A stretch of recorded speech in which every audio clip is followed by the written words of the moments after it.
Kaja baadaye. Sawa. Sasa si moyo wangu haunipatii uhakika kwamba nafaa kwenda kufunza pale. Kwa hiyo nitaomba wale ambao walikuwa wanakingojea msamaha, sitaenda hapo. Kwa hiyo nitachukua muda huu tuwe na mazungumzo kwenye maandiko na mashauri. Baada ya hapo tutahitimisha kwa ombi.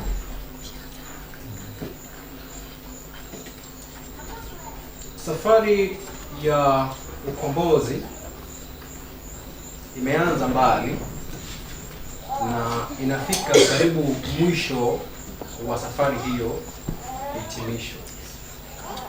Unapoangalia mpango wa hekalu, unajua ya kwamba Kristo amepiga hatua nyingi pamoja na Baba katika kukomboa mwanadamu. Na kwa hiyo kazi hii inafika mwisho wake. Ilikosa kazi ya mwisho inafanyika, ambayo ni ya kupatanisha fahamu za viumbe kuhusu tabia ya Baba ambayo iko katika mashtaka. Mungu ametumia wajumbe wengi wakiwa na kasoro nyingi na madhaifu mengi. Wengi wamelaza wakiwa na imani ya kwamba wataweza kumpokea na kumwona yule ambaye walijitoa kwa utoto wao na uchanga wao. Na sisi tumepata mbaraka wa kufika wakati ambapo historia ya dunia inafungwa mwishoni, ukijua mambo haya makuu ya rehema.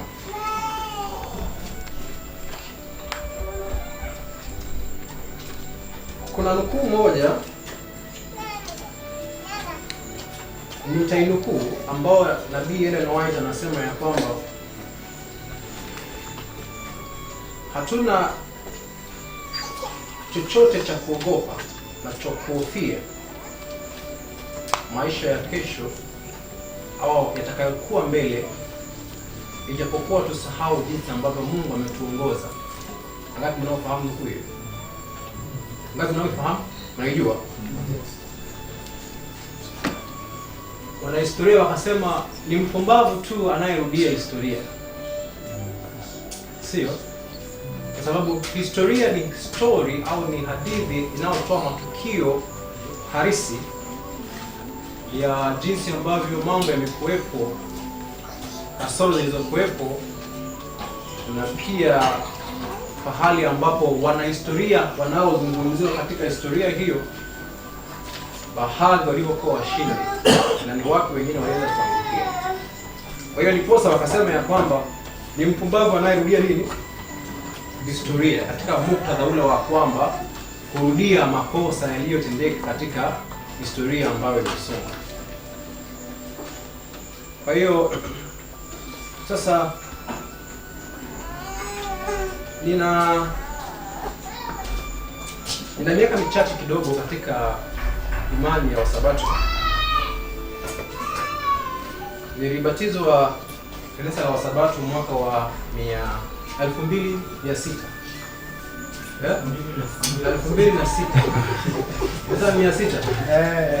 2006.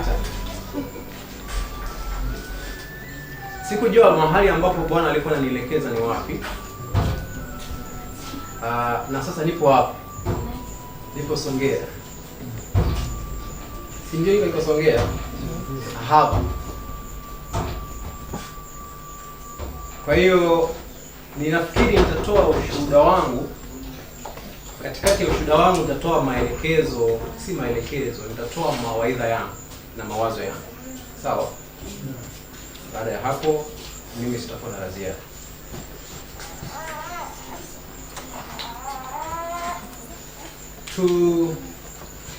Kila mtu kuna mahali ambapo umetoka, ndiposa ukafika pale ulipofika leo. Na ukiangalia nyuma hautakosa kusema mkono wa Bwana umekuwa pamoja na kama vile Daudi alivyosema, unaweza sema ukamalizia Ebeneza, kwamba pahali tumefika ni mkono wa nani? Ila katika safari hiyo kuna makosa mengi tumeyafanya. Sasa ikafanya nizungumzie jambo fulani, na sijui kama baadhi yapo watakuwa nafungua mjadala, sifungue mjadala. Kuna kipengele fulani kwa Kiingereza tunaita can of worms. Unajua can of worms? Can of worms kwa Kiingereza kitu gani? Can of worms ni chungu ambayo limefunikwa lakini lina mabuu ndani. Kwa hivyo sometimes unaweza kuwa unazungumza alafu kaifungua. Sawa? Kwa hiyo sasa mimi hapa sitaki kufungua can of what? Kwa hiyo baada ya hapo si ule wakati wangu wa kuzungumza, sio? Kwa hiyo sifungui can of worms. Lengo langu nataka tupitie baadhi ya vitu, tutafakari kila mtu binafsi.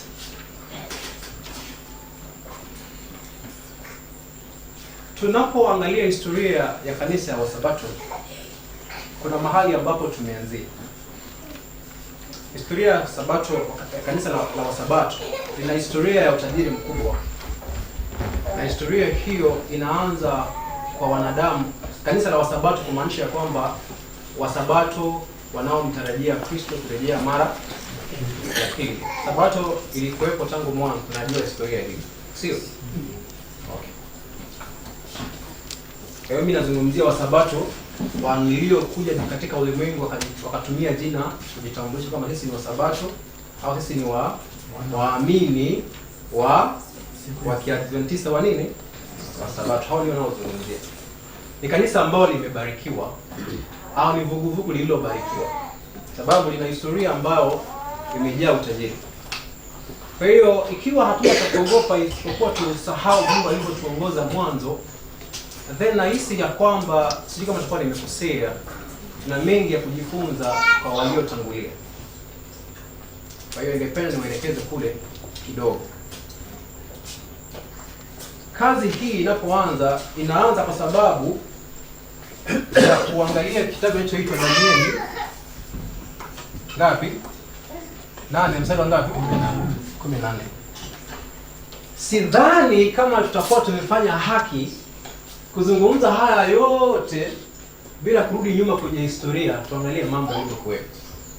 Hapo tunajiuliza sisi tunarudia historia hiyo ama haturudii. Na kama tunairudia katika hali nzuri au katika hali mbaya. Tunafahamu kwamba aliyokuwa amepewa uzito wa ujumbe huu kwa jina anaitwa William Miller, na tunajua katika hayo kuna wengine wengi waliokuwa katika majifunzo hayo, sio? Ila yeye sio kwamba alikuwa special. Makundi alikuwa naibuka, hawa wote walikuwa naibuka katika sehemu tofauti.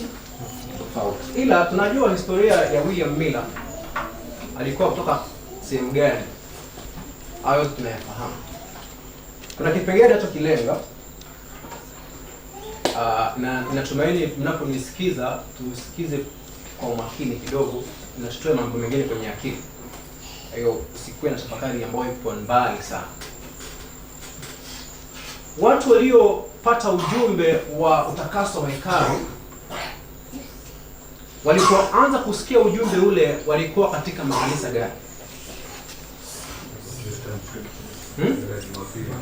Makanisa ya Jumapili.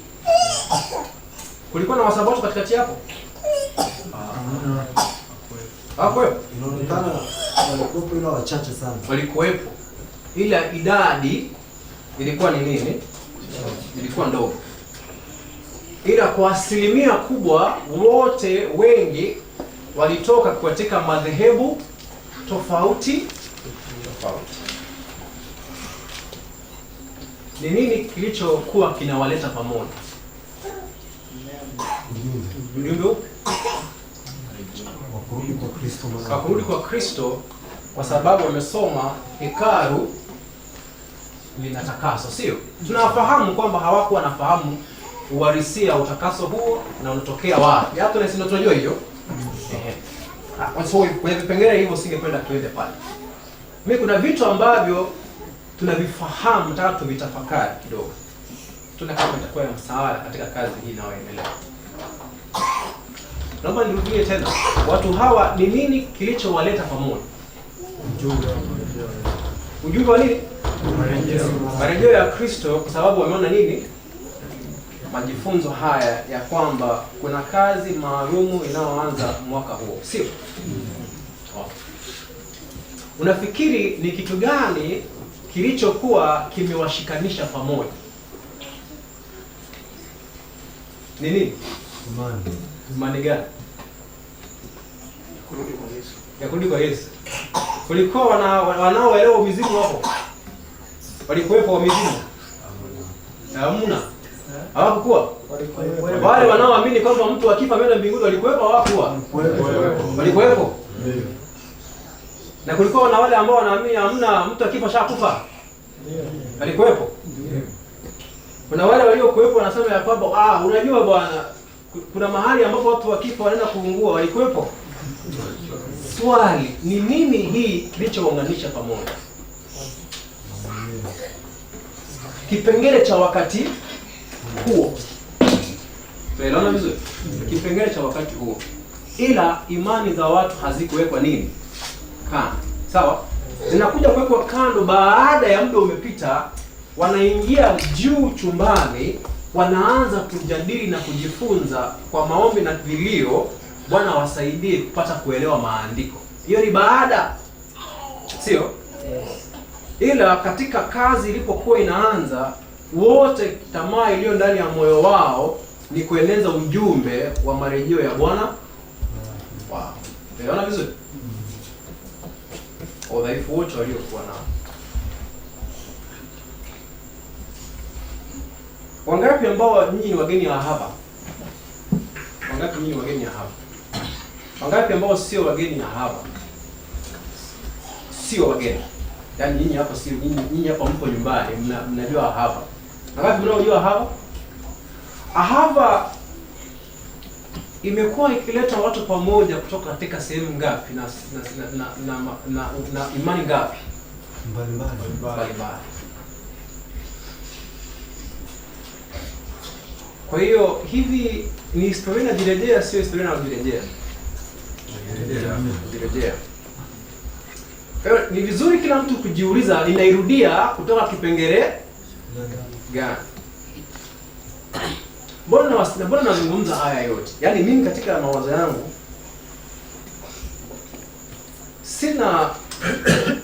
sina hofu, ila nina huzuni. Sawa? Ni kwa sababu nikifikiri, siwezi sema kwa uhakika kitu gani, ila nafikiri labda hapa nitaweza kujua ni kitu gani kwenye maandiko tunaweza kujifunza. Tusonge mbele kidogo. Ujumbe unaendelea. Bwana akawa anaendelea kuita watu kutoka sehemu tofauti, wanakuja pamoja. Watu wanauza mali yao, wanajitoa kwa ajili ya kazi, sio? Kwa wale waliokuwa na mali wanauza, hata watoe hela zao na wajitoe na mali yao, watoe vitu vichapishe. Ujumbe ufanye gani? Uende nje. Ujumbe ukawa unaanza kutambaa, unaanza kusambaa. Baadaye wanaoitwa viongozi wa makanisa wakaanza kuwa na hofu, na pia kipengele kingine kaingia ndani ya moyo wao kinachoitwa kipengele cha ubinadamu. Kwanza kabisa wakaona kana kwamba washirika wao wengi wanakimbia sana kwenye nini? Kwenye ile vuguvugu inayoendelea, sio? Tunaelewana? Ni kitu gani walichokifanya? Waliwazuia. Unaelewana? Walifanya nini? Waliwazuia. Naomba nirudi nyuma kidogo, wakati ambapo kazi hii inayofaa kuanza wakati huu ilipoanza duniani katika maisha ya Kristo. Ina swali.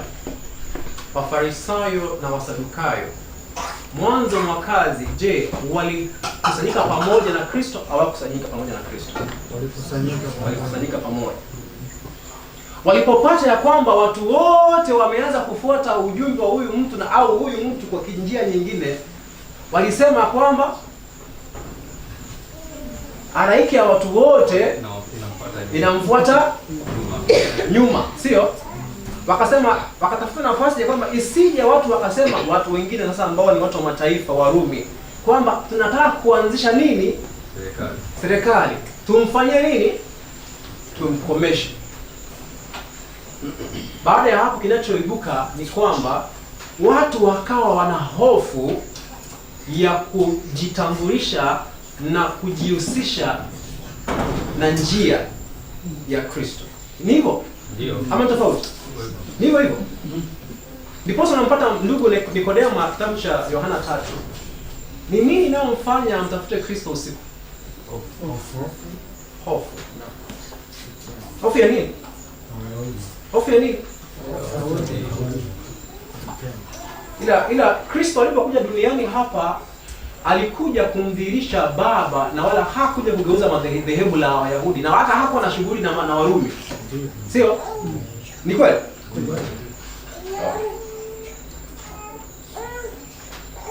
Kwa hiyo unaangalia kwa mfano Ellen White na familia yake, baba yake alikuwa anaitwa namna gani? Amri. Baba ya Helen alikuwa anaitwa Amri.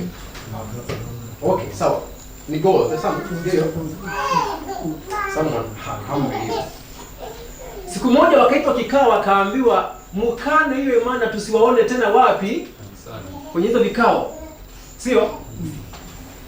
Biposa kuanzia wakati huo Ellen White wakasimama na familia yake na baba yake wasema ya kwamba ujumbe ule hatuwezi ukana, ni heri ushiriki kufanya kigani. Kwa kifupi, historia hiyo sio ngeni. Kwa sababu pia ukirudi kwenye Waprotestant, kazi ya Waprotestant inafanyika, wote hawako na lengo la kuacha madhehebu yao. Sasa mbona nikauliza, mbona watu wagani ambao wageni hapa? Nikapata watu wageni, kuna wale ambao sio wageni.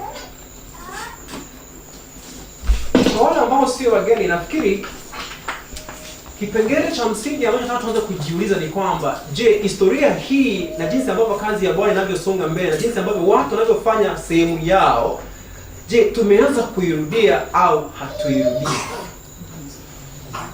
Wangapi ambao wanapofahamu hapa katika nyumba hizi za Mzee Ngoi, kuna watu wa Jumapili wamelala hapa kujifunza pamoja na watu wengine? Unajua hicho?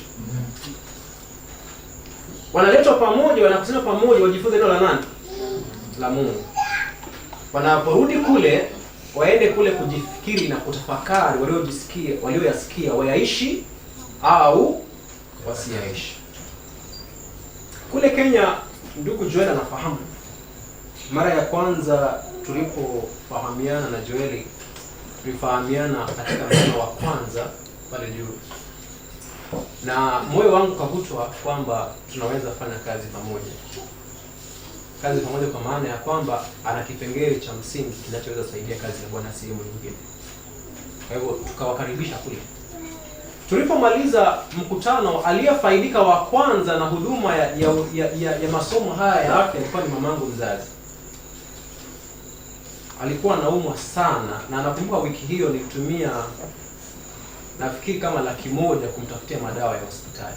Sio kwa maana nilikuwa nayaamini, kwa sababu wazazi wanapokulea wana ubinafsi fulani. Ubinafsi huo ni kwamba uje ufanye kitu gani? Usaidie. Sasa mimi nimesoma, nina degree ya public health. Ila nilipomaliza chuo kikuu nikasema sitafanya kazi ya kuajiriwa, nitafanya kazi ya huduma. Hiyo ikawa ni wembe kwenye familia yangu, kwa sababu wote walikuwa na matumaini ya kwamba sasa taa na jicho limepatikana. Hilo jicho likazimia na likazibwa. Kwa hiyo vipengele vingi unaweza fanya kipengele kwa sababu hautaki mambo mengi. Kwa hivyo nikamnunulia dawa nyingi, siziamini kabisa, tukaanza kuzinunua. Wiki hiyo tunapojifunza mambo ya pH scale, mama yangu akahudhuria. Alipohudhuria akaingia kufunga kwa kutumia juice na mboga. Siku 3 maumivu ya arthritis kwa mwili yakaisha. Tulipokuwa tunatoka hapo, yeye mwenyewe alisema anaenda nyumbani mahali nimelelewa inaitwa Nakuru, aende apange jinsi ambavyo wanawake wenzao walio na matatizo kama hayo watapata kusikia ujumbe. Ilipangwa kama sijakosea ni chini ya, ilikuwa ni weekend, tunamaliza hivi weekend ikapangwa mkutano. Ndugu huyu na Agatoni wakasafiri kuelekea Nakuru. Waliokuwa wamejaa kwenye mkutano huo wote ni watu wa Jumapili. Unafikiri kile ambacho Bwana anachofanya kwa kitu gani? Anatumia njia zote kuwaleta watu wake pamoja wajifunze kitu gani? Neno. Tunaelewana? Mimi nasema haya kwa sababu katika safari hii kuna vitu ninavyoshuhudia vinanipatia tumaini, at the same time najiuliza maswali. Kwa hiyo unapoangalia tunaposema kwamba kazi ya tabia ya Mungu ni kazi ya kumaliza kazi, unafikiri Mungu atamaliza kazi kwa uzembe ama atafanya yale aliyoyafanya mwanzo na zaidi? Ikiwa alitumia watu kutoka sehemu tofauti tofauti kuja pamoja kujifunza neno wakati ambapo kazi ipo katika uchanga, unafikiri atafanya nini wakati ambapo sasa anataka kumaliza kazi? Atafanya vile vile na nini na zaidi. Sasa ni nini ninachokizungumza? Kristo hakuja abadilishe mitindo na mienendo ya Wayahudi, alikuja abadilisha mawazo yao kuhusu nani? Kuhusu Mungu. Songea tunapokuja mara ya kwanza, nafikiri tulisema vizuri kabisa hapa, hatuja kuja kubadilisha itikadi na mienendo ya watu wote, bali ni kubadilishana mawazo na watu wajifunze kuhusu Mungu, maisha ya tabia ya huyo Mungu yaingie katika maisha yao. Na kunakumbuka vizuri tunahimizana kila wakati ya kwamba kusudi ya haya yote ni kuleta tabia hiyo katika nini? Katika maisha. Sasa ni kila mtu ajiulize, tangu tuanze kujifunza haya miaka mitatu, sijui kama ni mitatu ama minne, ni tabia gani inaendelea kuumbika ndani ya maisha? Ni nini naoendelea kufanyika ndani ya maisha yangu? Kabla sijaingia katika maandiko, niseme kipengele kingine tofauti. Baada ya kutoa msabato wa kawaida wa kwenye mfumo, kwenye association unavyoita, baadaye tulipotoka sisi wenzenu tukubahatika kutoka kwa sababu ya vitu vingi. Tulitoka kwa sababu ya baadhi ya mafunzo ambayo sio lengo langu kuyazungumza. Kwa hiyo mipasuko ikawa inaonekana katika kanisa hilo la mfumo. Na baada ya hapo kutoka nje, nikagundua bado jinsi ile ambayo tulitendewa kule na tukaumizwa kule, nikaanza kuiona ikijirudia nje mahali ambapo nimeingia. Kwa hiyo ilikuwa ni mbaya tulipofanywa, ila katikati yetu yakaanza kujirudia. So nikagundua nikana kwamba tatizo la wanadamu ni zaidi ya dhehebu. Tatizo la binadamu lipo katika DNA ya tabia tuliyo nayo ambayo imesukwa ndani ya nini? Ndani ya mioyo. Ndio inayotuongoza katika yale ambayo tunayoyatenda. Kwa mfano, nakumbuka siku moja tukifanya kazi ya injilisti. Nakumbuka ndugu mmoja ambaye hakuwa muamini wa kanisa lolote, tukifanya kazi ya kujifunza neno la Bwana na kumuhimiza. Nakumbuka akiambiwa na mama mkongwe kama huyu kwamba hao watu usikubali wakubatize. Mtu mwenye imani moja kama wewe unajifunza na mtu mwingine hata hajajua kwamba lengo ni kumbatiza au si kumbatiza. Unajifunza neno, ashamwambia kwamba usikubali wakubatize. Huyu ndugu akuja kauliza swali, kwani mna tofauti gani kati ya nyinyi wenyewe? Sasa ndani ya moyo, sasa baada ya miaka kuenda naanza kujionya na kujiuliza maswali. Ni kipengele gani kilichokuwa kinatuongoza kwenye kazi tulikuwa tunaoifanya? Ni maonyesho, ni majifanyo, ni nini? Kwa sababu ikiwa kazi ya Bwana inapoendelea mbele, mama mwenzangu na mimi hatufai kuwa tunavutana kuhusu kipengele ambacho kinahusu wokovu wa mtu mwingine sababu ya ubinafsi wowote. Ionekane nani ambaye amehubiri, nani ambaye amemfikia. Unaelewa hiyo? Sasa hapo katika mazingira hayo kuna watu ambao tumetoka mjini tumeenda mashambani. Na tuko wengi tu. nikagundua hatuna ushirika kwenye kazi. Ushirika hauko kabisa. Huyu anavuta huku, huyu anavuta huku. Hatuwezi kaa pamoja tukapanga mambo ya kupeleka Injili, lakini ni mivutano ya vitu vingi. Tumekaa kule zaidi ya miaka 3. Sikumbuki wakati ambao tulikuja pamoja tukajadili kuenda kuhubiria watu nje. Ilikuwa ni migogoro baada ya nini? Migogoro. Hata ule ujumbe mdogo tunaopatana hatujafanya kitu gani? Hatujafanya. Sasa nikiangalia nagundua zaidi ya kwamba watu tulikuwa na akili moja ya baadhi ya vitu vingi, bado kulikuwa na ubinafsi na kiburi ndani ya nini? Ndani ya moyo. Unafikiri ni nini iliyofanya wafuasi wa Sanhedrin, ambao ni Wafarisayo, kuzuia waamini wasimsikize Kristo? Binafsi. Unafikiri ni kitu gani kilichofanya wale ambao walikuwa nasikiza ujumbe wa urejeo wa Kristo wazuiliwe wasiende kwa binafsi? Je, inawezekana? Sasa hapa huwezi ujibu kwa niaba yangu, nitajibu kwa niaba yangu mwenyewe, si? Je, inawezekana tukapata migogoro ambayo msingi wake sio actually mgogoro, msingi wake ni ubinadamu? Inawezekana? Inawezekana, sio? Kwa hiyo niseme hivi, tufungue maandiko kidogo. Tuende kitabu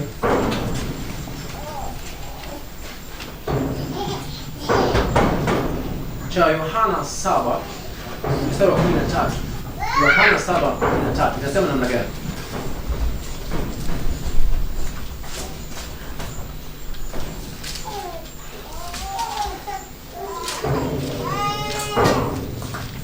Hebu tuanze 11. Yohana 7:11. Inasema Nasema, basi Wayahudi wakamfuata kwenye sikukuu, wakasema, yuko wapi yule? Kukawa na manunguniko mengi katika makutano juu yake. Wengine wakasema, ni mtu mwema, na wengine wakasema, sivyo, bali anawadanganya makutano. Walakini hakuna mtu aliyemtaja waziwazi kwa sababu ya kuwaogopa Wayahudi. Hata ikiwa katikati ya sikukuu, Yesu alikwea kuingia hekaluni akafundisha. Wayahudi wakastaajabu wakisema, amepataje huyu kujua elimu ambaye hakusoma? 16. Basi Yesu akawajibu akasema, mafunzo yangu si yangu mimi, ila ni yake yeye aliyenipeleka. Sawa. Sasa unagundua kwamba watu wamekuwa wakifuata mafunzo ya Kristo na wakakuwa wanavutana kuhusu mafunzo ya Kristo ama kuhusu Kristo? Mafunzo ya Kristo. Kweli? Yes? Kweli? Hebu rudia. Walikuwa wanavutana kuhusu nini? Kuhusu Kristo. Kuhusu Kristo na kuhusu mafunzo yake. Mafunzo yake. Hebu soma. Vyote viwili. Hebu twende hapo. 11 nasema, basi Wayahudi wakamtafuta kwenye sikukuu wakasema, yu wapi yule? Kukawa na manunguniko mengi katika mkutano juu yake. Jambo la kwanza. Sawa. Juu yake. Wengine wakasema ni mtu mwema, na wengine wakasema sivyo, bali anawadanganya makutano.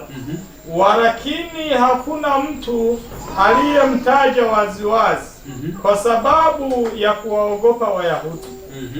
Hata ikiwa katikati ya sikukuu, Yesu alikwea kuingia hekaluni akifundisha. Wayahudi wakastaajabu wakisema, amepataje huyu kujua elimu ambaye hakusoma? Kwa hiyo sasa hapo ni kuhusu nini inaendelea? Kuhusu Yesu. Ni kuhusu Yesu bado. Naona sio anachofanya nini? Anachofundisha. Hata Waislamu ingefundisha na Mfarisayo ambaye ana degree ya Ufarisayo, hiyo ingekuwa bado nini? Ingekuwa sawa. Ungeelewa? Unaelewa? Kwa kesi hapo wanashangaa, wale wote wanamkondolea macho. Wanavutana kuhusu nani? Yesu. Kuhusu Yesu Kristo. Ila mbona hawakuwa tayari kila mmoja kusimama na kutoa kilichokuwa ndani ya moyo wao kumuhusu yeye? Kila mtu atoe kauli yake. Hofu ya Wayahudi.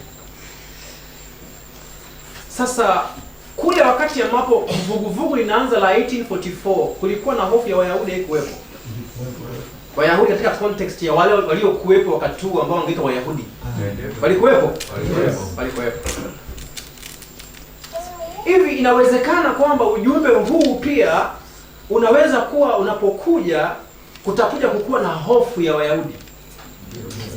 Inawezekana? Sasa mimi na wewe tunarudia hii historia wapi? Tunairudia tukiwa wapi? Inategemea, sio? Hawakuchukua muda mrefu kama Waberea kwenda kwenye maandiko kuzungumza na kujifunza, watafute kwamba haya mambo ambayo huyu mtu ambaye hajasoma na yazungumza yapo hivyo. Walichukua muda mrefu kuzungumza kuhusu mjumbe. Ni kweli? Hivyo unapoangalia 1844 kazi inapoanza, watu watumia muda mrefu kuzungumza kuhusu waliokuwa wamebeba ujumbe. Mara wanawake wao wanaona mandoto, unakumbuka? Mara wanawake wao kanisani wanaongea, unaelewa? Mara wanawake wao wanafanya hivi. Yeye ndio mtu walikuwa wanafanya nini? Yaani unaangalia hata yule ambaye anaitwa, yule jamaa alikuwa juzi hapa ambaye alikuwa atheist, mkafiri. Unamkumbuka yule? Yes. Alikuwa anaitwa namna gani? William Miller mwenyewe alikuwa mwanzo kabisa alikuwa mwanajeshi, baada akakuwa mkafiri, baada akakuwa vitu gani? Watu sasa hivi naye Martin naye William Miller naye anafanya vitu gani? Naye leo anafunza. Ila hawakuchukua muda kutafakari kuhusu yaliyokuwa yanasemwa. Walichukua muda kuzungumza kuhusu nini? Nafikiri ilikuwa ni kusudi la nani? Ilikuwa ni kusudi la nani? Shetani. Sasa ni swali. Inawezekana shetani naye sasa hivi akatumia njia hiyo kuzuia kazi. Inawezekana? Ndio. Inawezekana. Sasa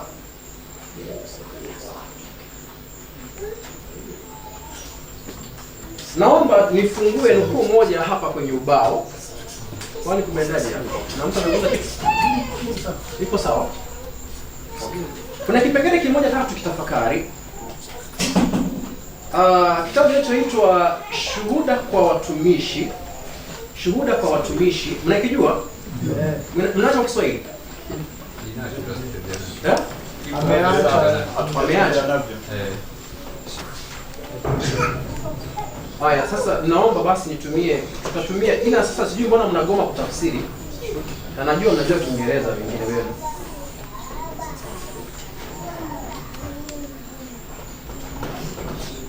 Aha. Inanisumbua hapa kidogo leo mnyoni.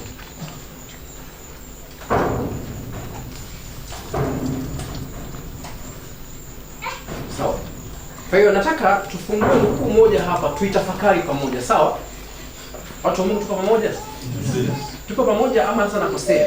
Tuko pamoja. Shuhuda kwa wajumbe. Nataka tuangalie ukurasa unaoitwa 105. Paragraph nataka tuanzie ile paragraph ya pili. Sasa ukurasa mimi hapa ni kwa za Kiingereza sababu ndio ambayo inayo kwenye. Aha. Sasa sijui mbona mtaki tafsiri ila mmesoma. Sasa sijui unajua nini? Aroma, yani mtu anaweza akawa anajua anaelewa lakini kutafsiri shida. Sawa basi naomba Aaron nisomee mimi tafsiri. Some have feared that if in even a single point, watu wengi wamekuwa wakihofia kwamba ikiwa hata kwenye kwenye kitu kimoja, tuseme tu sio hoja. Kwenye kitu kimoja, they acknowledge themselves in error. Watakiri kwamba wamekuwa wakikua katika hali ya katika makosa. Other minds would be led to doubt the whole theory of truth. Watu wengine wataongozwa kushuku mambo yote ambayo wamekuwa wakifanya gani? Wakifunza. Watumishi wa mjambo. Inawezekana mimi Wycliffe naweza hofia kukiri hapa kwamba nimeambiwa kipengele fulani hakipo sawa na roho ananishuhudia na mimi najishuhudia si sawa, lakini nahofia nikisema kwamba hapo kweli nilikuwa nimekosea. Sasa watu wataogopa yote niliyokuwa nimesema. Inawezekana?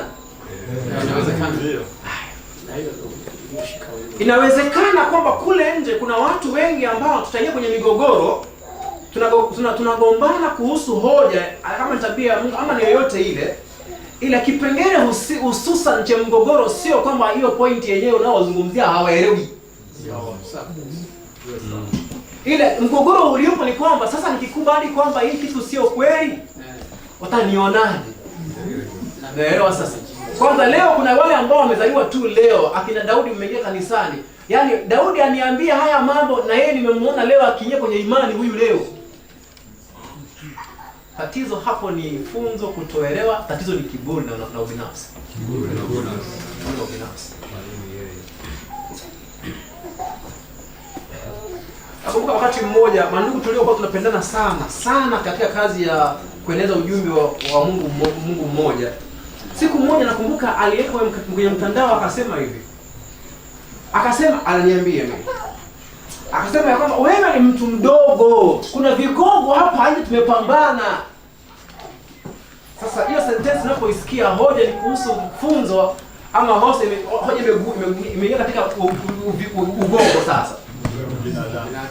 Imeingia katika ubinadamu. Tusichukue muda mrefu.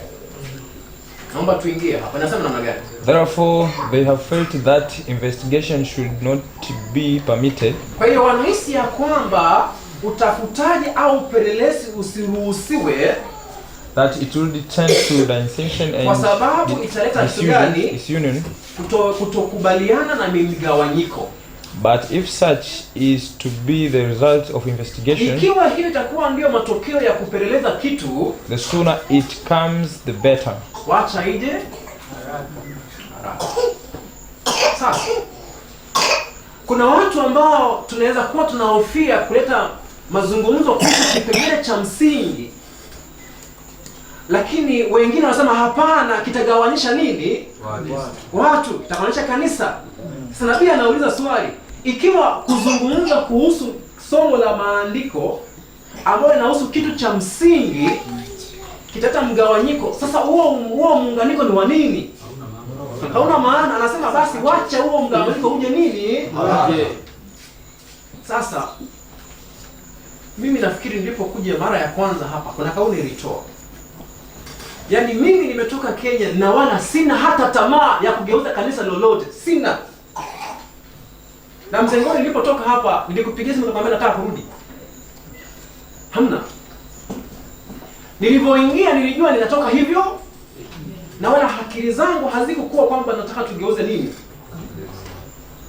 Na nakumbuka, nashukuru dada wetu tumuombee Frida. Kuna kauli aliyokuwa anaitumia kila wakati, alisema hivi: hapa tunabadilishana mawazo, kila watu waendelee kufanya kitu gani? Kuyatafakari huko wapi? Kwao. Ila ikiwa ukweli utaleta mgawanyiko, basi na iwe hivyo. Ila kuna kipengele cha tahadhari. Je, mgawanyiko huo utaingia kwa sababu ya binadamu wa Wycliffe?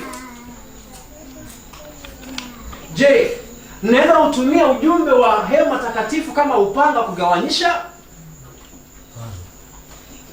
Maandiko yanatuambia ni kweli kwamba neno la Mungu ni upanga unaofanya kitu gani? Unaotenganisha baba na watoto, mke na mume. Ila lengo lake kuleta ujumbe, sio kuleta kitu gani? Tengano. Ila ikiwa itakuwa ni matokeo haya kwa sababu watu watakuwa katika pande mbili, basi hamna shida. Ila sasa tujioje. Kuna wale ambao tunaweza pata tumepata sasa silaha ya kuingisha upande. Inawezekana. na siija kwa sababu tumekuwa tukitafuta kazi ifanyike. Yaani ija kwa sababu tumekuwa tukilia lakini imeshindikana. Yaani kwamba mimi na Mzee Ngoi tutengane sio kwa sababu nilifurahia sasa nimepata sababu mimi na Mzee Ngoi kuachana, ila kwa sababu ninaumia tunaachana katika hayo yote. Hebu tuapply tabia Mungu kidogo. Unapofikiri Mungu anapokuwa anamjitenga na mwanadamu, tumejifunza anajitenga katika hali gani? Huzuni. Wangapi ambao mmebeba huzuni ya kwamba mkitoka hapa mkaenda kujifunza, matengano yakiingia makanisani mtakuwa na manjozi ndani ya moyo? Ila mpo tayari kwa msalaba huu? Tupo tayari, bora utengana. Yaani sisi tu tumeshajua ujumbe bwana wa kwende huko, na sisi tutakwenda mahali tunapofanya nini? Tunapokwenda. Ni roho gani hao kuongoza? Ingekuwa vizuri wakati ambapo watu tunatengana kwa sababu wanaokataa kweli wametufukuza. Na wala sio kwamba tunawafukuza. Sio? Ni point yangu ya msingi hapa. Utengano unaweza ingia, ila point ya msingi tujioji mioyo, tujioji nini? Mioyo. Nini nao niongoza? Sasa nimepata nafasi nzuri ya kuingia kuwa mzee wa kanisa na banana iko chini yangu. Ndio nini iwe sasa? Wapeleke wapi?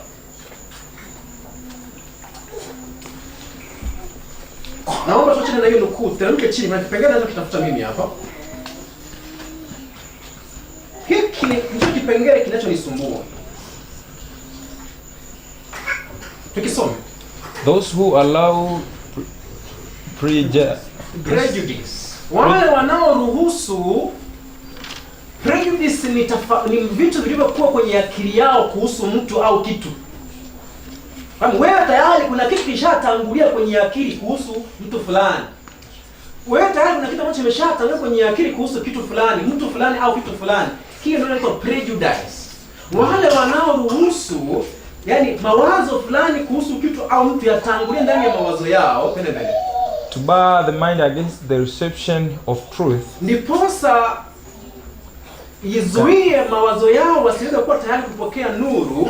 Cannot receive the divine enlightenment. Hawezi pokea kutiwa nini? Nuru ya kimbingu.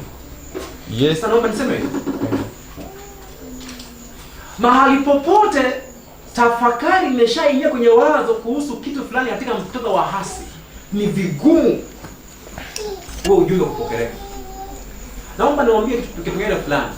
Mnafaa mshukuru Mungu mchana na usiku, kwa sababu ya kujua tabia ya Mungu kabla migogoro haijaingia. Yaani mshukuru Mungu sana kwamba mmepata kusikia kabla vitu havijaweka katika nini?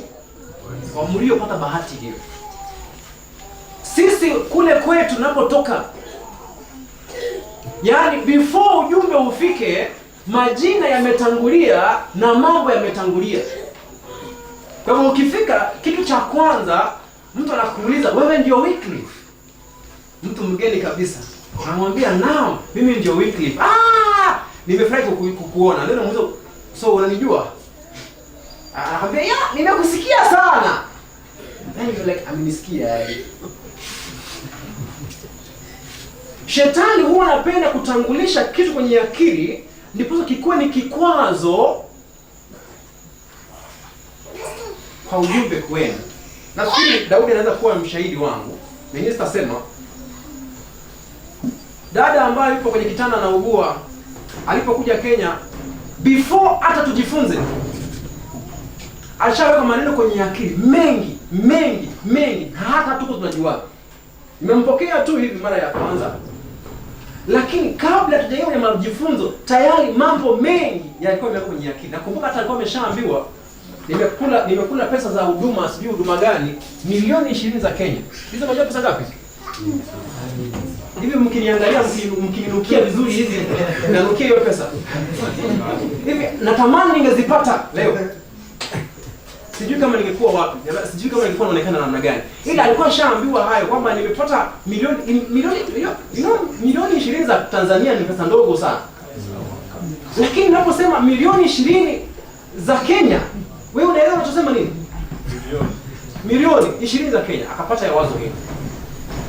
Ila nikajua kwamba sumu hiyo inawekwa ndiposa ujumbe usiingie. Nakuja nikamwambia mkaza mwana wake kwamba sijitetei kwa nukta moja au kwa yodi moja. Si yeye mtu mzima. Mungu anavyotaka, si ameshafika tayari nyumbani, tutajifunza asikie, yeye abaki na hiyo milioni 20 ambayo amesikia, ni shauri yake. Tulipokaa wiki haikuisha, yakaanza kumsumbua kwenye moyo. Ujumbe ni wa kweli, sasa tayari sumu imeshaingia kwenye mawazo yangu, kama sikukaa nisikize, ujumbe huu ningeupoteza. Sasa tunapozungumza hivi, kuna watu wengi ambao wakisikia kwamba Wycliffe anaenda mahali fulani, simu zinatangulia. Bwana huyo jamaa kweni chonjo. Nakumbuka kuna wakati ambapo tunaingia kwenye majifunzo na mtu, majifunza neno la Bwana, mtu akishaajua ya kwamba mnajifunza, simu ishapigwa.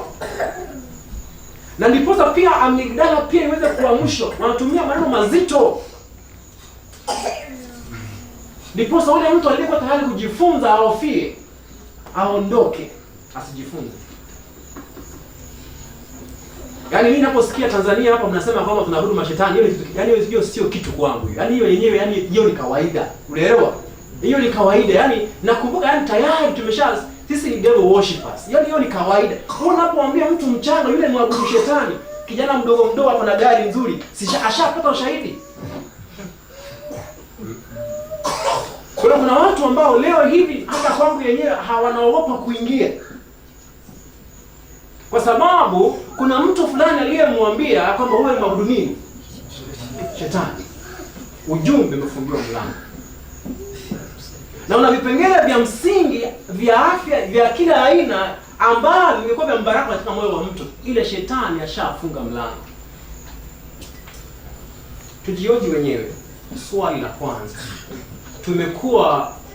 tumewajibika kwa hayo kiasi gani? Wakati mnaofahamu na Biblia anasema hivi, ikiwa umezungumza jambo lisilo kweli kuhusu ndugu yako, mtu mwingine kamchafua moyo, rudi kwake, aondoe yale maneno. Unajua hicho kitu kipo? Kama umekaa hapa na nisikiza vizuri hivi na umebarikiwa katika wiki mbili tulizokuwa nazo, ila umeeneza maneno yasiyo kweli, nenda kamwambie pole uliyemwambia hayo. Achana na yule ambaye ulimwambia kumhusu yeye. Yaani achana mambo ya mtu mwingine. Kama umezungumza kuhusu mzee Ngoi, mambo asiyokuwa ya kweli, achana na mzee Ngoi. Nenda kwa yule uliyemzungumzia hayo. Ya sababu yameshamtia sumu kwenye akili. Na labda mzee Ngoi angepata nafasi nzuri ya kumuita hapa, aje kukutana na ndugu Joeli hapa amfunze mafunzo ya afya, aepuke saratani ya kesho. Ila wewe ushatamsha maneno kama mzee Ngoi anatumia pesa za mashetani. Atakujaje hapa akiambia na mzee Ngoi? Akiambia kwamba ndio hiyo hela na kutumia hapo, mzee anajinyima na raha zake za ustaarafu. Ndio hiyo pesa na kutumia, njoo kwenye mkutano sasa, ndio hiyo. Unaona zile pesa ndio hizo zimekuja.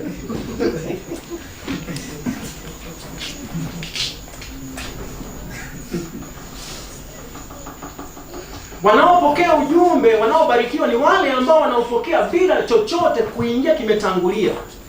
Ile kishatangulia wanaweza sikiza, ila bado wako na tahadhari. Tumejukumika kufanya kazi ya Kristo ikiwa ngumu kiwango gani?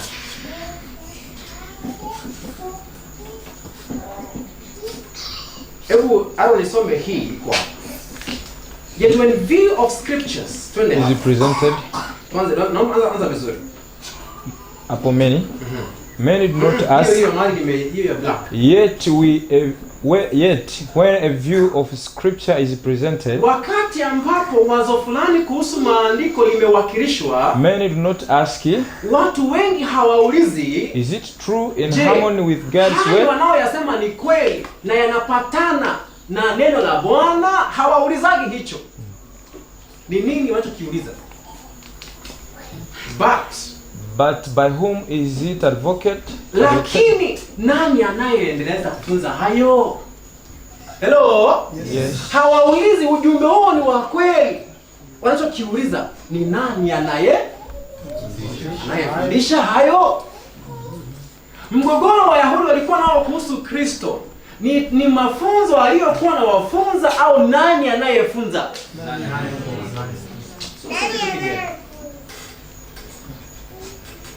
Yaani watu hatuwezi kuwa na akili ya ufahamu ambao ipo sawa before uniambie mambo kuhusu Aaron. Hebu niambie hayo maneno aliyosema ni ya kweli? Bana, Aaron tumeshamzoea huyo. Tushawazoea watu matengenezo hao. Tushafanya nini? Wale wanakuja na mambo ya ajabu ajabu. Tushawafanya nini? Tushawajua, achana na wao. Unaelewa? Ila hawaulizi walichokuwa nakizungumza ni cha kweli. Hebu tuone mbele. And unless it comes through the very channel that pleases them, na ikiwa hakitakuja kutoka kwenye njia ambazo zinawafurahisha wao, they do not accept it. Hawataupokea. Hiyo mmelewa? Ndio. Yaani ikiwa ujumbe huo hautatoka kwa yule anayemheshimu, ile njia anayoipenda yeye, ujumbe huo hataupokea. Hello? Yes. Kuna dada mmoja aliniambia sasa majina na mahali. Alisema ya kwamba ujumbe huo hatausikiza hadi wakati ambapo utatoka katika mtu aliye katikati yetu. Kwa maana nyingine ya kwamba yule aliye katikati yetu akitufunza tutakubali. Ila huyo ni muasi, yupo nje ya kanisa. Hapo umesikia kuhusu hoja ya kwamba ujumbe huu ni wa kweli si wa kweli? Wewe unaelewa? Tukue wazi. Hapo nje mazungumzo ni kuhusu ujumbe pekee au kuna watu ambao midomo yao ni kuhusu mjumbe na wajumbe? Wewe fikiri watu wanaokataa ujumbe huo. Leo hii ukikaa naye, leo simetoka Songea, kesho leo jioni nataka Songea mwenye nyumbani, sio? Ukikaa naye kitako muangalie hivi, umwambie namba njoo niambie hii tafsiri hapa, nielezee hapa. Wewe unaelewaje? Atakwambia? Hawezi. Kila atakachokuambia ni vile ambavyo mashetani hapo Songea. Hiyo na najua. Lakini mwambie sawa ndugu yangu, watu umesikiza kile wanachokisema na uongo uko wapi? Atakupatia hadithi ile ambayo mliniambia wakati wa kwanza matango pole, tunazunguka hivi. Unaelewa? Ila hoja yenyewe hawezi. Nakumbuka mara ya kwanza kabla sijatoka chuo kikuu, mimi kipengele cha kwanza kilichonitoa kule ni utatu. Sasa kama unaamini utatu, ni point yangu hapa sio kukusukuma kwa hayo. Yaani natoa experience yangu, sawa?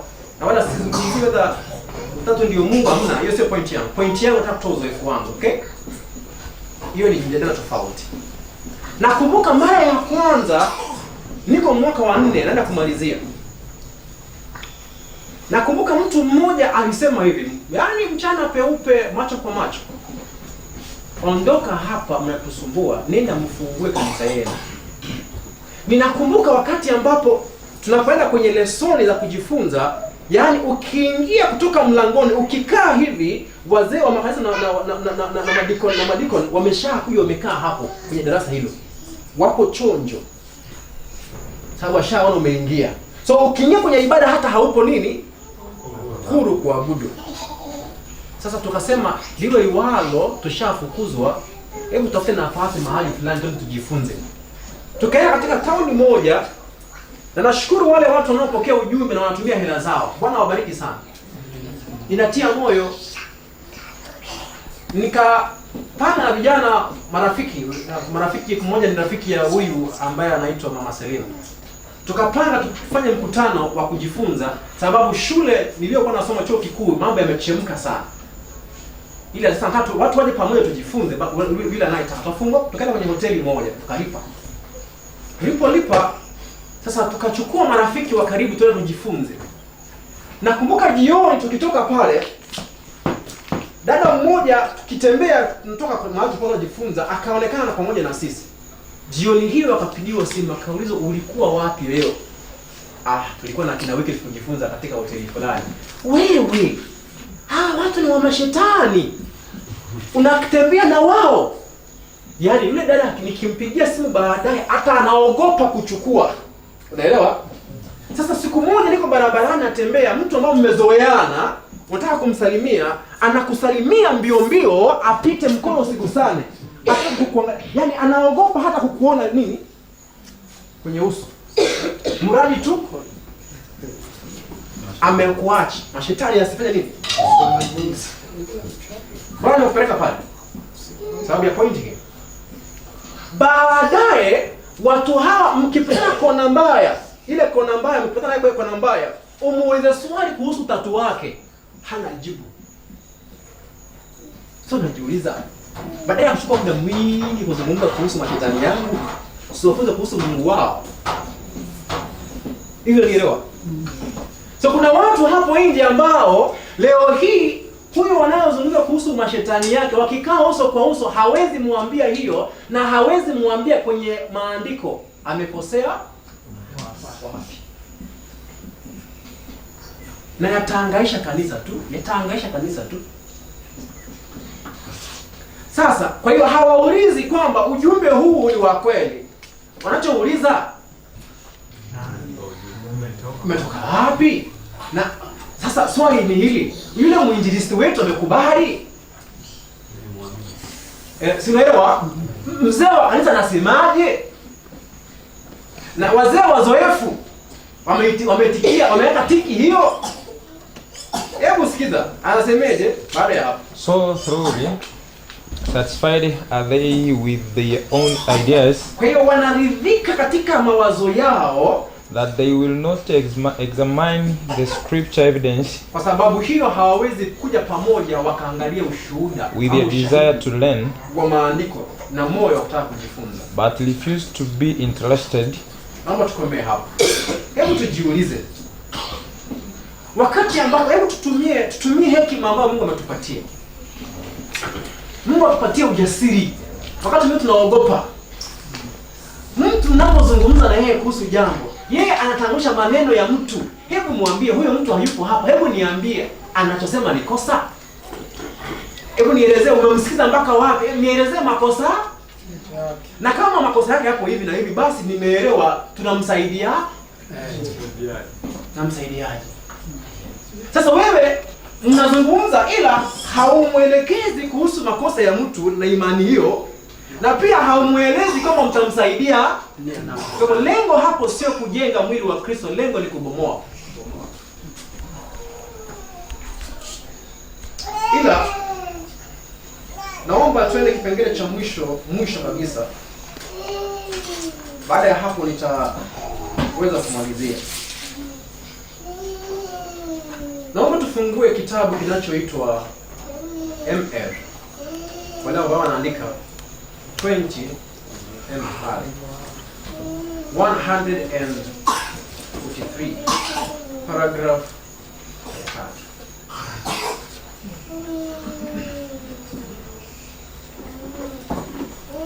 3.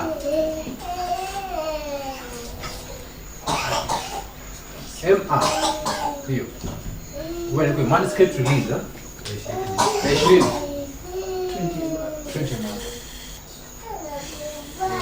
anasema hivi, God's principles are the only safe principles for us to follow.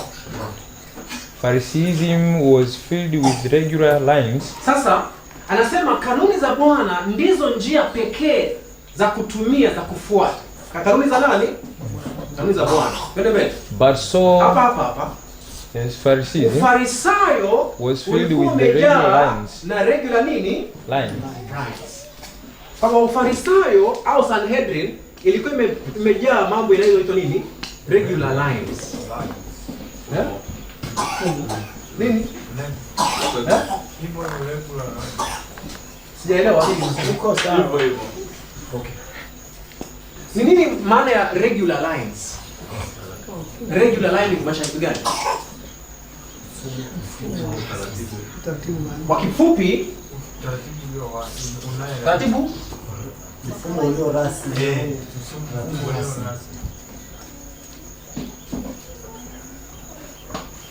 Mwingine? Huo mfumo ulio rasmi uko chini ya nini? Sanhedrin, sawa? Mfumo ulio rasmi kwa kifupi ni utendaji kazi chini ya mwongozo wa kanisa. Sawa? Regular lines ni nzuri, ni mbaya? Ni nzuri. Ni nini? Nzuri. Ila naomba tuende mbele. But so perverted were the principles of justice that God declared. Ilikuwa hizo regular lines imejaa na upotoshaji wa haki hadi wakati ambapo Bwana alitangaza, naomba uchie hiyo hapo. Sawa? Kwa hiyo Wafarisayo walikuwa wamejaa na kinachoitwa nini? Regular lines ambazo ziko nini?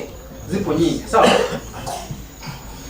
Wangapi ambao mnajua mbona swali Yohana aliulizwa, nani alikupea mamlaka uende ukahubiri? Mbona aliulizwa swali? Kwa sababu kupata hiyo. Sababu hakuidhinishwa kwenye mfumo. Ni swali la pili. Alichokuwa anafanya, alikuwa anafanya kwa niaba ya huo mfumo? Hamna. Kwa hiyo wanapouliza nani alikuidhinisha, wanavuka mipaka. Ikiwa angekuwa anafanya kwa niaba ya mfumo, then wanafaa waulize nani alikuambia ufanye kwa niaba? Mzee Ngoye, naomba simama. Kazi hii unaoifanya uko chini ya mfumo au ni kazi unayojitegemea? Okay, naomba kae. Ukija kumuuliza Mzee Ngoye, unapanga hiyo mikutano kwa nini haujatuambia unafanya kitu gani? Unavuka mipaka. Hivi tunaelewana vizuri?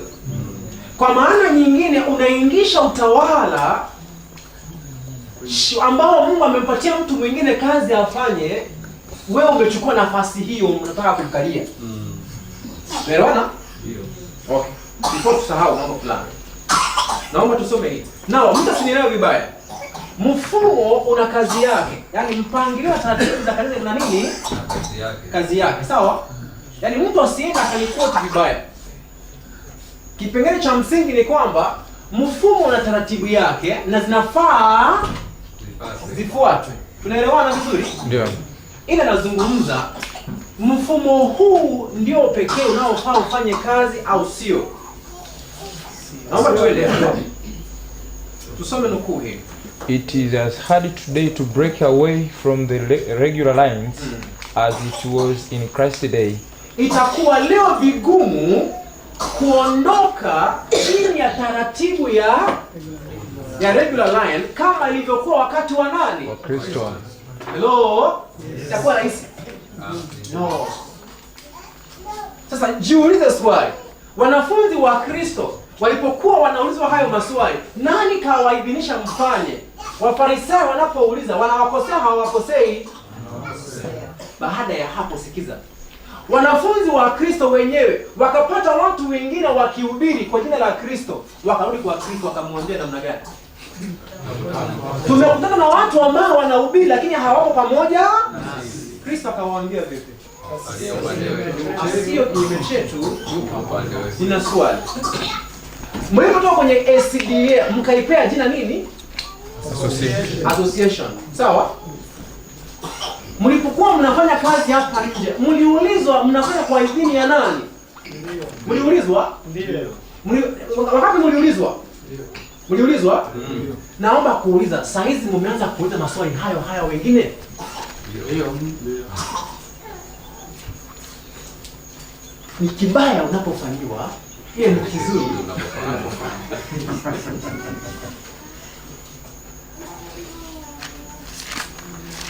Naomba tusome hii. Nasema namna gani? We have had great light. Tuko na mwangaza mkubwa. Let us not become narrow. Tusikue watu walio na akili ndogo.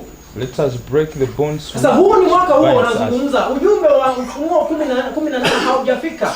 Anasema tuko nao ujumbe mkubwa, nuru kubwa. Hebu tujiondoe katika akili ndogo ndogo. Hivi leo nataka kuniambia hivi. Huyu kaka hapa akitoka hapa ajitoe na nafsi yake waende kufanyia Mungu kazi mahali fulani, unahitaji apigie mzee wa kanisa banana simu?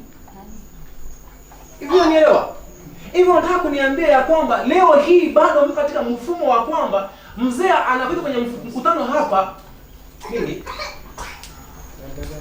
Mzee hapa anakuita katika kazi iliyo jangwani, lazima umpigie mzee akuidhinisha uende. Hivi mnaelewa nachokiuliza?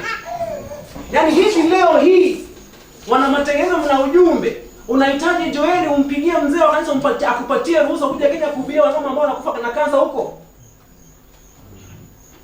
Hivi ukienda huko baadaye ukuulize ulienda, nani alikutuma?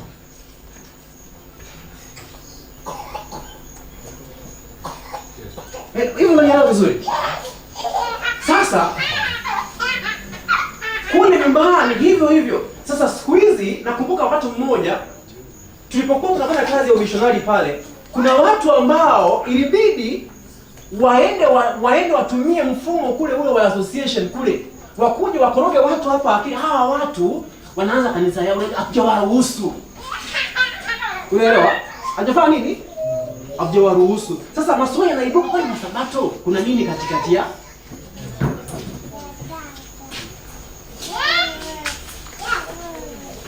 Naomba tuachane na hiyo kwanza. Twende huu tofauti.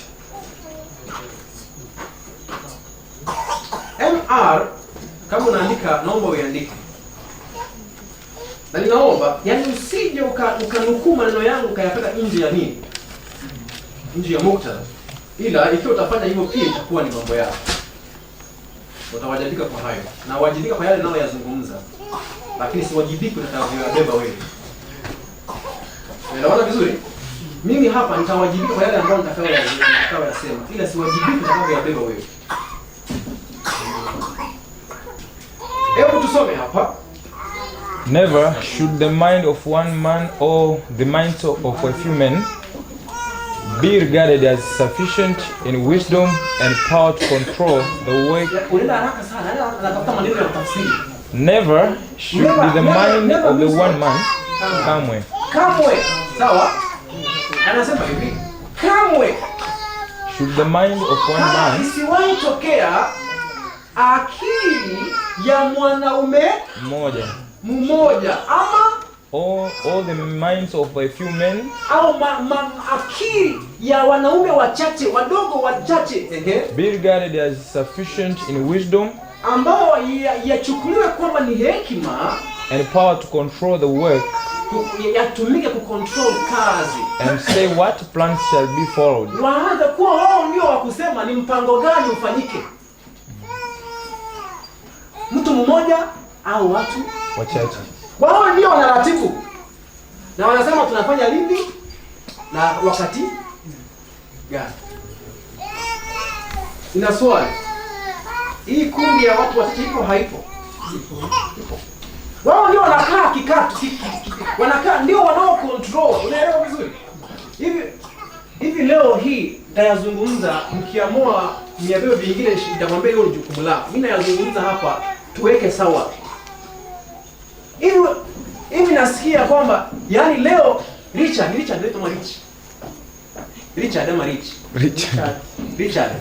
okay. Yani leo Richard unaweza amua kwamba kanisa nzima wameamua kujifunza tabia ya Mungu, ila wewe mwanaume mmoja uhangaishe watu mwaka mzima wewe. Hivi tunaelewana vizuri? Yani hivi watu wanaweza enda mahali wanataka kujifunza ujumbe, lakini kundi la wanaume wao ndio goalkeeper wa Mungu. Unaelewa? Goalkeeper wako hapo. Hiyo kitu kama hatujaidhinisha sisi hapa haifanyi nini? Haifundishi. Hivi unaelewa 1888 tatizo lilikuwa nini? Unajua kasoro ilikuwa wapi? Hao vijana wawili walikuwa na ujumbe, ila hii kundi ya wazee wachache wenye hekima na uzoefu, huu ujumbe haukuwa umekubalika na wao. Sawa? Ni vipi vijana wadogo wawili ambao wameingia hivi leo tumewazaa tukawaangalia, unataka kutuambia hili wazee hapo tumeshinda kulielewa, wao wanataka kutumia mambo ya haki ya imani. Unaelewa hiyo neno? Kwa maana yake ujumbe wa 1888 ulikataliwa kwa sababu ya vitu gani? Sababu ya kundi Kundi nini? Dogo.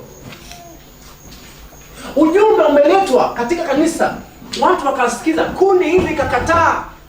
Lilipokataa, baada ya hapo walimfanyia nini Ellen White? Walimfanyia nini Ellen White? Walimpeleka wapi? Australia. Wenda huko mbaya. Sio? Kwa hivyo hawa vijana wakawa sasa kuanzia hapo ni wahudumu wafanye kazi kwa ihali. Unafikiri baada ya hapo swali lilikuwa ni nini? Nani kawaidhinisha ufanye hicho? Hiyo tunaona vizuri.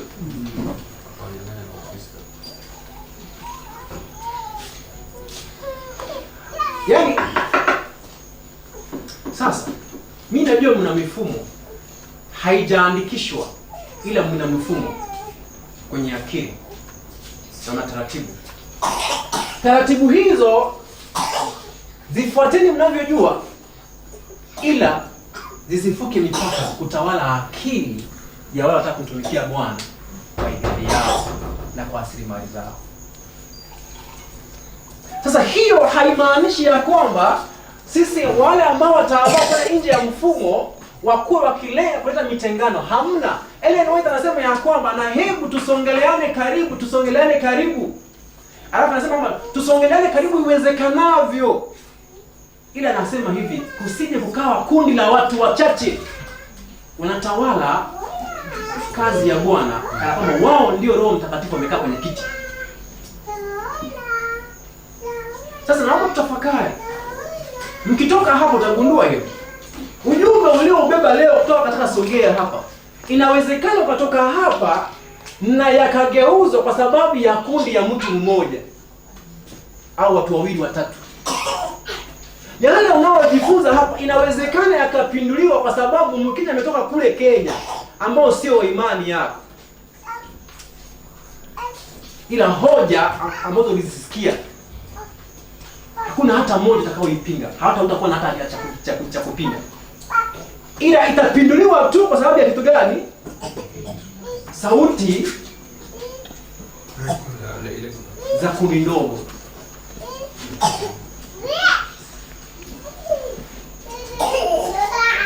Hebu tuangalie hiyo kama kuna vipengele hapo virudie mpaka viingie kwenye akili. Ya 3, MR 3, volume 3, volume ya 3.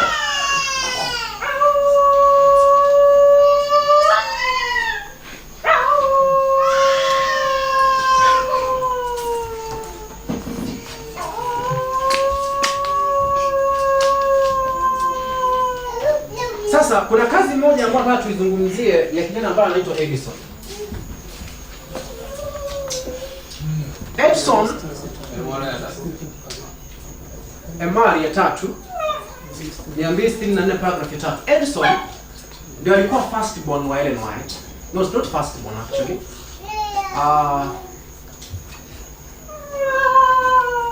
Okay, njana na hiyo. Edison alikuwa ni sijui kama alikuwa ni third born ama alikuwa ni, sababu kuna kijana wa kwanza wa Ellen White ambaye anaitwa John alilala. Kwa hivyo Edison anakuja baadaye. Sasa baada ya ameshakuwa mtu mzima akakuwa na uzito ndani ya moyo kuanzisha kazi ambayo inaitwa the Southern Work kwa watu ambao walikuwa ni weusi. Kazi ile walipokuwa wanaianzisha, walianzisha nje ya taratibu ya nini? Ya mpango wa kanisa. Na hapo hatuzungumzii ubaya wa huo mpango, hamna. Nazungumzia kwamba waliamua kufanya kazi tu nje ya nini? Nje ya mpango ule.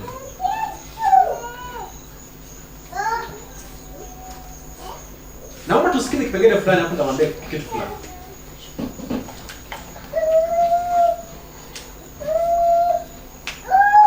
Tuanze hapa. The situation was again presented. Hali kama hii tena iliwakilishwa, and the urgency of occupying the fields that were presented to me. Na hiyo haja ya haraka kufungua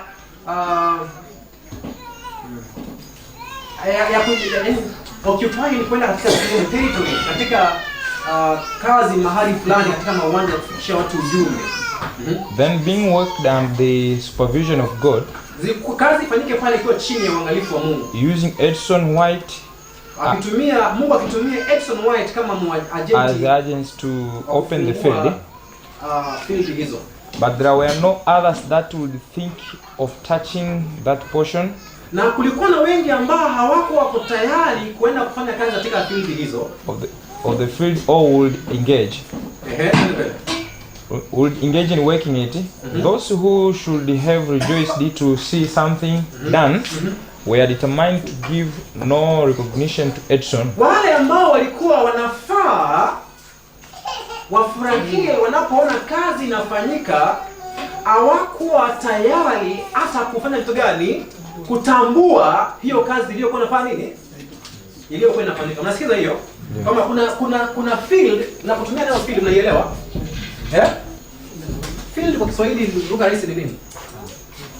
Field. Kwa mfano, Richard anataka kwenda Iringa kuanzisha kazi kule. Kwa hiyo sehemu ya Iringa mahali unaenda kufanya kazi tunahitaji kufanya. Anapofungua kazi. Kituo. Kituo katika sehemu fulani. Kwa hiyo Edison ameenda kufungua kituo cha kazi ambacho sehemu nyingi ambazo hazijafanyiwa hiyo kazi. Ndio tunasema ya kwamba wengi waliokuwa nafaa wafanye hiyo kazi hawakuwa tayari kuiguza hiyo kazi. Sawa? Kwa hivyo Edison akajitoa afanye nini? Aende afanye hiyo kazi. Alafu anasema hivi, wale waliokuwa wanafaa wafurahie kwenye kazi ambao Edison anafanya hawakuwa hata tayari kuitambua hiyo kazi. Umeelewa hiyo? Kwa nini? Twende mbele. Because he did not work in the regular lines. Kwa sababu haikuwa imekuwa chini mfumo rasmi. Hapa hatuzungumzii uasi wa mfumo. Tunataka tuelewe vizuri. Tunachukua mfumo ukiwa hivyo ulivyo, sawa? Kwa hivyo kazi inafanyika mahali fulani, kijana amejitoa afanye kazi, ila kazi hiyo haitambuliki kwa sababu haijaidhinishwa na wazee. Hivi karibuni, na nasema haya, ukigundua baadaye huyu mzee kazi anayoifanya hapa haitatambuliwa, jua tatizo limeanza kuingia huko nyuma. Ukigundua kazi inapofanyika baadaye hiyo kazi haitambuliki, ni kwa sababu haijaidhinishwa na nini? Na mfumo. Sasa unafikiria wale ambao akili zao bado ni ndogo, wakiambia usiende wataenda? Mbona hawataenda? Kwa sababu ya hofu ya Wayahudi. Nikienda nitakuwa nimeasi, si ndio maana? Unaelewa? Nikienda nitapoteza, mimi ni wewe msimamizi wa kwaya. Ole wako. Kwa maana ushaonekana kwenye kamera. Wewe ulienda. Sasa hizi shukuru ya kwamba kuna kanisa linalowaruhusu mje. Ila mambo yakienda mbaya zaidi hapa mbele, yatawekwa kitu gani? X. Na baada ya hapo jicho lipo kwa yule ambaye afanya nini? Anaenda. Tatizo lilikuwa kitu gani? Haya, twende mbele. God has presented before you how he regarded the regular lines. Mungu ameweka mbele yenu jinsi ambavyo, sikizeni vizuri, Mungu ameweka mbele yenu jinsi ambavyo anavyoiangalia na kuielewa kazi yenye laini hizo. The regular lines had need to be broken as a potter's anasema hiyo vessel. Kazi ya utaratibu huo inafaa ivunjwe kama nini? As a potter's vessel is broken. Kama Mungu iliyo kwenye mkono wa nini? Sasa naomba niwatahadharishe. Kazi hii ya malaika wa 18 itakapozuiliwa mahali popote itavunja kama nyumba. Hivi unafikiri ya kwamba Mungu ataruhusu kwamba watu wafungwe kwenye visanduku watu wapotelewe sababu ya wazee? Hamna. Hivyo wangapi umesoma nukuu mahali nabii anasema ya kwamba kazi hii Bwana ataikatisha kwa haki, atachukua kazi mikononi mwake. Naomba ukae uangalie.